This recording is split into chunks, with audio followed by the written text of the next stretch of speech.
Introduction. Look around yourself and you will find objects of different kinds such as television, mobile, trees, cars, buses, trains, etc. Objects such as television, mobile, trees, etc. are static. In other words, their position does not change with time. Such objects are said to be at rest, whereas objects such as cars, buses, trains, etc. are non-static. It means that their position changes with time. Such objects are said to be in motion. Let us discuss motion and time in greater detail in this lesson. Objectives.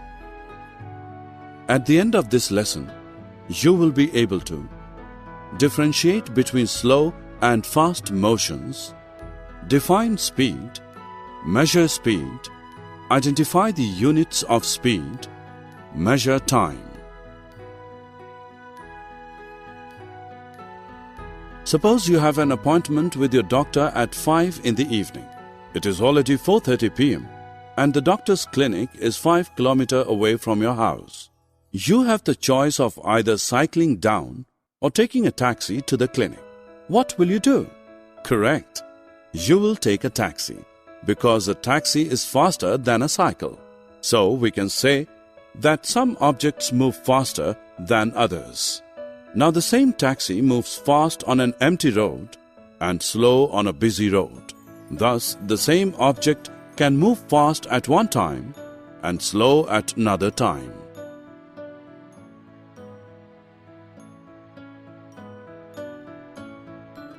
The next step is to identify whether an object is moving faster or slower than another object. To do that, you must calculate the distance covered by both the objects in the same time interval. Consider a 1,000-meter cycle race. When the whistle blows, the race begins. Every cyclist starts at the same time. Suppose after 10 minutes, one cyclist reaches the finishing line. This means that the winner covered the distance of 1,000 meters in 10 minutes. This also means that all the others who reached the finishing line later covered less than 1,000 meters in 10 minutes and hence lost the race. So we can say that the object that covers a longer distance in a given time interval than other is faster.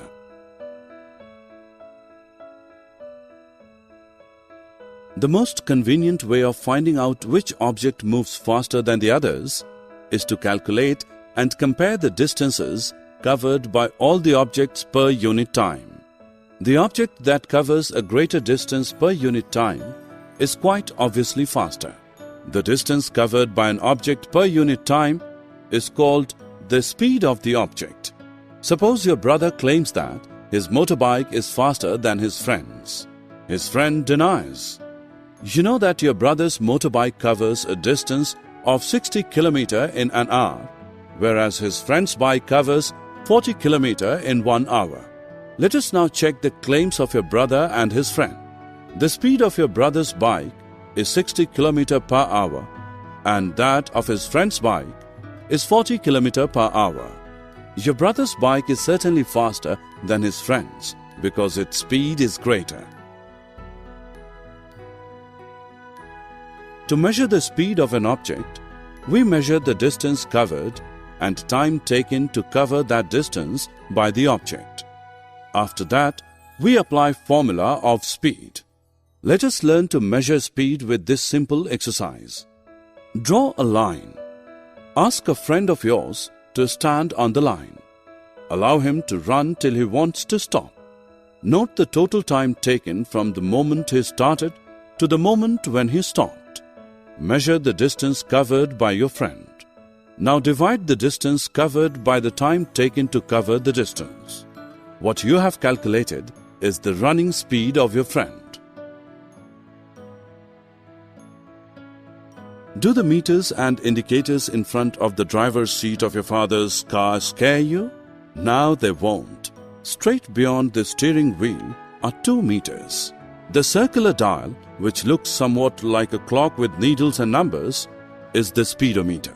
When the car is in motion, one needle points to a particular number in the speedometer.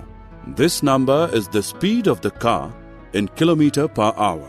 There is also a rectangular box within a speedometer that has digits written on it.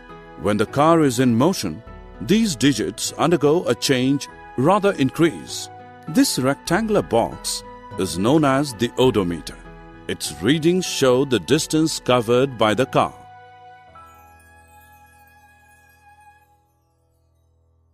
Have you ever wondered how our elders could tell the approximate time of the day by just looking at the shadows? Many events in nature repeat themselves after definite intervals of time. For example, sun rises every day in the morning. The time between one sunrise and the next is called a day. Similarly, a month is measured from one full moon to the next. 1 year is the time taken by Earth to complete one revolution of the sun. To measure intervals of time, which are shorter than a day, we use clocks and watches. The basic unit of time is second. Its symbol is S. Larger units of time are minutes and hours. 1 minute is equal to 60 seconds and 60 minutes are equal to 1 hour. The basic unit of speed is meter per second. We can also express it in other units such as meter per minute and kilometer per hour. We write the symbols of all units in singular. Summary. Let us summarize what we have learned. Some objects move faster than others. The object which covers larger distance in a fixed time interval move faster than other. The distance covered by an object per unit time is called the speed of the object. Speed is measured in kilometer per hour or meter per second. Speedometer measures the speed of a vehicle and odometer shows the distance covered by it.